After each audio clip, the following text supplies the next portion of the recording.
ब्रह्मा ऋषभदेव भगवान की जय। शांतिनाथ भगवान की जय। शासन नायक महावीर भगवान की जय। चारित्र चक्रवर्ती आचार्य श्री शांति सागर महाराज की जय। चारित्र चंद्रिका भारत गौरव देवी शक्ति गणनीय प्रमुख कारिका शिरोमणि श्री ज्ञानमती माता जी की जय।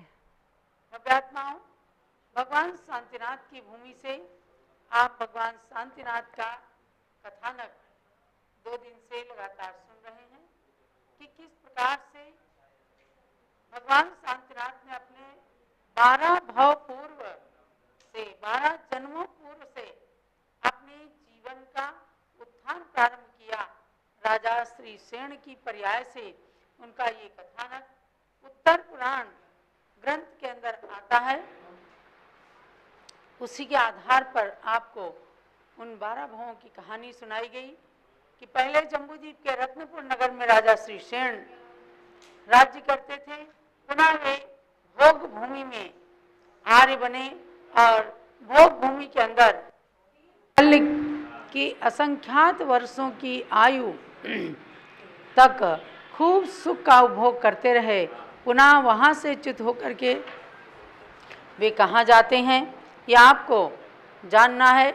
भगवान शांतिनाथ जो 6 खंड के अधिपति हुए, पंचम चक्रवर्ती, द्वादश कामदेव अर्थात 12वें कामदेव हुए, ऐसे भगवान शांतिनाथ के कथानक पर आइएगा। जय शांतिनाथ बोलो, जय जय शांतिनाथ, जय शांतिनाथ बोलो, जय जय शांति। हस्तिनापुर के हैं जो अधिनाथ, हस्तिनापुर के हैं जो अधिनाथ, बोलो जय शांतिनाथ बोलो। नृप श्री सेन का सुनो तृतीय भव, भोग भूमि से गया स्वर्ग वह, प्रथम स्वर्ग में देव बन गया, श्री प्रभु श्री से युक्त बन गया, सम्यक दर्शन है वहाँ साथ, सम्यक दर्शन है वहाँ साथ, बोलो जय शांतिनाथ बोलो, जय जय शांतिनाथ। अर्थात राजा श्री सेन का ये तृतीय भाव चल रहा है।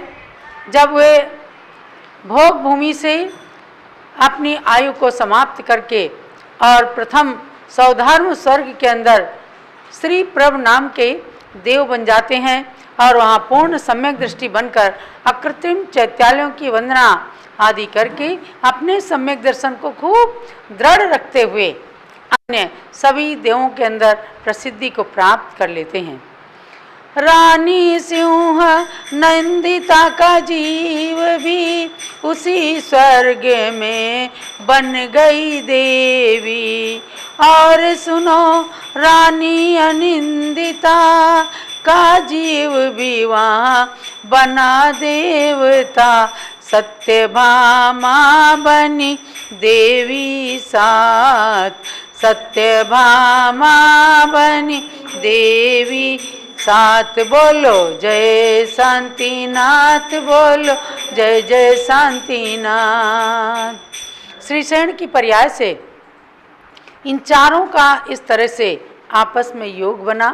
पहली रानी शिव नंदिता भोग भूमि के अंदर भी आर्य के साथ उनकी पत्नी आर्या के रूप में जन्मे, और वही शिव नंदिता रानी जा करके आगे अपने श्री प्रभ देव की प्रमुख देवी बन गई। और जो अनिंदिता रानी थी वह सत्यभामा, और उन दोनों का चल गया आपस में, वे आर्य और आर्या बने थे। यहाँ स्वर्ग में आकर के वे भी देव और देवी के रूप में जन्म ले लेते हैं। तो सत्यभामा का भी भाव सुधर जाता है। राजा श्री सेन और शिव नंदिता अनिंदिता रानी के साथ में अपने भाव को उसने भी सुधार लिया। आगे क्या होता है? श्रीसेन शिव नंदिता युगलिया भोग भूमि के आर्यार्या, स्वर्ग में देव व देवी बन गए, स्वर्ग के सुख में मगन हो गए, स्वर्ग में दोनों युगल रहे साथ, स्वर्ग में दोनों युगल रहे साथ। बोलो जय शांतिनाथ, बोलो जय जय शांतिनाथ। रानी अनिंदिता सत्यभामा भी आर्यवार्या बने देव देवी, सब मिल स्वर्ग के सुख में मगन हैं, करते प्रभु दर्शन व नमन है। आगे भी अब करना है बात, आगे की अब करना है बात। बोलो जय शांतिनाथ, बोलो जय जय शांतिनाथ, जय शांतिनाथ बोलो। देखो, महापुरुषों के साथ की गई मैत्री हमेशा आत्मा को महान बना देती है।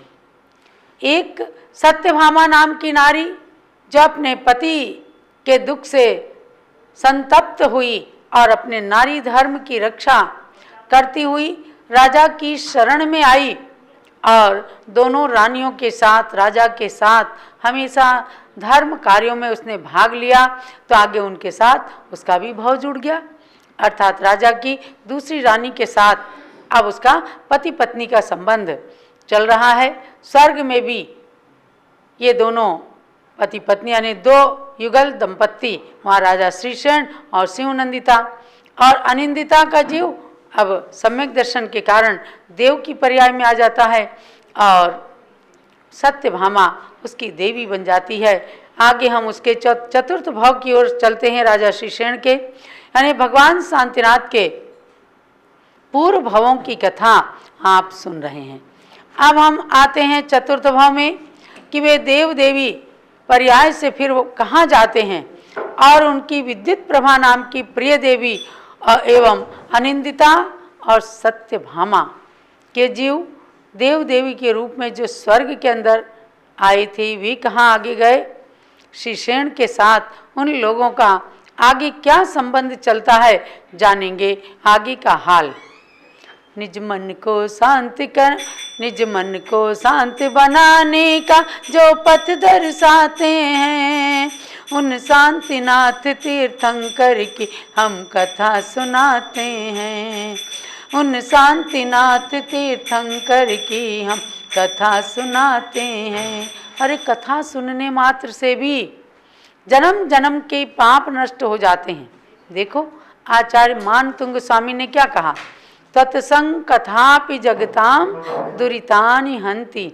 हे भगवान, आपकी सम्यक कथा भी सुनने से संसार के प्राणियों के पाप नष्ट हो जाते हैं। आप आज शांतिनाथ भगवान के नाम से खूब विधान करते हैं। अभी 16 दिन का शांति विधान हुआ, जगह जगह लोगों ने किया। हमारे यहाँ भी खूब शांति विधान हुए। पूज्य गण्य ज्ञानमती माता जी के प्रेरणा से संघस्थ ब्रह्मचारी जय कुमार जी गंगवाल ने शांतिनाथ भगवान के मंदिर में खूब भावों के साथ 16 दिन तक 17 दिन तक खूब विधान किया। प्रतिदिन विधान करते हुए अपने पुण्य को वृद्धिंगत कर रहे हैं। तो महानुभाव, उन भगवान शांतिनाथ का जन्म, दीक्षा और मोक्ष कल्याणक आने वाला है। 29 मई को ज्येष्ठ कृष्णा चतुर्दशी को जब आप जन्म कल्याणक भी मनाएंगे और भगवान के चरणों में मोक्ष कल्याणक के प्रतीक में निर्वाण लाडू भी चढ़ाएंगे। ऐसे शांतिनाथ भगवान के कथानक को सुनने मात्र से पाप नष्ट होते हैं, आत्मा में शांति, परिवार के अंदर शांति आती है। स्वर्गों के सुख को भोग कर उस श्री प्रभुदेव ने आयु समाप्त कर जन्म पाया नरलोक में। विजयार्थ गिरी के विद्याधर की बात बताते हैं, उन शांतिनाथ तीर्थंकर की हम कथा सुनाते हैं। उन शांतिनाथ तीर्थंकर की, यानी कि स्वर्ग की आयु को परिपूर्ण किया और वहाँ से फिर वो जा करके और विजयार्ध पर्वत पर विद्याधर की श्रेणियों में विद्याधर राजा बन करके जन्म लेते हैं। ये शांतिनाथ भगवान के 12 पूर्व भाव में से चौथे भाव की बात आप सुन रहे हैं। वहाँ विद्याधर राजा अमित तेज के रूप में राजा श्रीसेन जन्म लेते हैं। राजा ज्वलन जटी थे एक विजयार्ध के राजा, उनके सुत अर्क कीर्ति की रानी ज्योतिर्माला। ज्योतिर्माला सुत अमित तेज का, ज्योतिर्माला सुत अमित तेज का तेज बताते हैं। उन शांतिनाथ तीर्थंकर की हम कथा सुनाते हैं। निज मन को शांत बनाने का जो पथ दर्शाते हैं, उन शांतिनाथ तीर्थंकर की हम कथा सुनाते हैं। उन शांतिनाथ तीर्थंकर की हम, यानी विजयार्ध की श्रेणी में राजा ज्वलन जटी एक विद्याधर राजा थे। उनके पुत्र थे अर्क कीर्ति, उनकी रानी ज्योतिर्माला से अमित तेज नाम के पुत्र का जन्म होता है। यही राजा श्रीसेन के जीव जो भोग भूमि से स्वर्ग गए श्री प्रभदेव हुए और वहाँ के सुखों को भोग कर सम्यक दृष्टि रह करके और मध्य लोक में आ करके उन्होंने विद्याधर राजा की रानी के गर्भ से जन्म लिया और इनका नाम था अमित तेज। ऐसे अमित तेज राजा की कहानी आगे आप सुनते रहिए। कथा के साथ अंतर कथाओं का भी संबंध जुड़ जाता है। जब भी आप पुराण पढ़ते हैं तो आप एक कथा के अंदर कितनी सारी अंतर कथाएं पढ़ लेते हैं और उनके अंदर से उन कथाओं को निकाल करके जब पढ़ते हैं तो बहुत बड़ी शिक्षाएं, प्रेरणाएं उनके अंदर भरी हुई होती हैं। तो अंतर कथाओं का भी संबंध उनके अंदर जो जुड़ा है उसी के अनुसार 16वें तीर्थंकर भगवान शांतिनाथ समझिए कि हमारी कथा के महानायक हैं। और जिनकी आप कथा सुन रहे हैं भी हर स्टोरी के अंदर, हर फिल्म के अंदर, हर सीरियल के अंदर, हर कथानक के अंदर एक महानायक होता है और एक कोई होता है खलनायक। आप यहाँ महानायक के रूप में शांतिनाथ भगवान के पूर्व भावों की कहानी सुन रहे हैं, जिनके पूर्व भाव में राजा श्रीसेन की पर्याय से जो उनके जीवन का उत्थान प्रारंभ हुआ है उसी के अंतर्गत चतुर्थ भाव में विद्याधर राजपुत्र अमित तेज का वर्णन चल रहा है। यहाँ भी रानी सिंह नंदिता जिनका श्रीसेन की पर्याय से उनकी पत्नी के साथ संबंध चल रहा है, वह स्वर्ग में जो श्री प्रभु की देवी विद्युत प्रभा हुई थी वही अब यहाँ पर भी आकर के युवराज अमित तेज की पत्नी रानी ज्योति प्रभा बन गई। देखो ये संबंध कहाँ से कहाँ संबंध जुड़ जाते हैं। कहीं ज्योति प्रभा ने जाकर के जन्म लिया होगा लेकिन अमित तेज के साथ में पुनः उनका संबंध जुड़ गया और दोनों का विवाह हो गया, पति पत्नी बन गए। और दूसरी रानी जो अनिंदिता का जीव था यहाँ मनुष्य पर्याय में श्री विजय हो गया। मनुष्य पर्याय के अंदर श्री विजय नाम के युवराज के रूप में जन्म लिया और सत्यभामा राजकुमार अमित तेज कुमार की बहन सुतारा राजकुमार के रूप में जन्मी। सुखपूर्वक जीवन व्यतीत करते हुए इनका समय निकल रहा है। तभी एक दिन यहाँ पर भी इन्हें सबको मुनियों के आहार का पुण्य प्राप्त हो जाता है। संसार के अंदर 4 दान हैं, आहार दान, औषधि दान, ज्ञान दान, अभय दान। इन चारों दानों में सबसे उत्कृष्ट दान है आहार दान, जिसके अंदर सभी दान समाविष्ट हो जाते हैं, औषधि भी समाविष्ट हो जाती है। और मुनिराज जिनको मुनि आरिकाओं को आहार दिया जाता है वे खूब ज्ञान आराधना करते हैं तो ज्ञान दान का भी लाभ मिल जाता है। और अभय दान हर जीव के लिए वे कल्याण की भावना रखते हैं, अहिंसा धर्म का पालन करते हैं, इसलिए अभय दान का पुण्य भी आहार दान में सम्मिलित हो जाता है।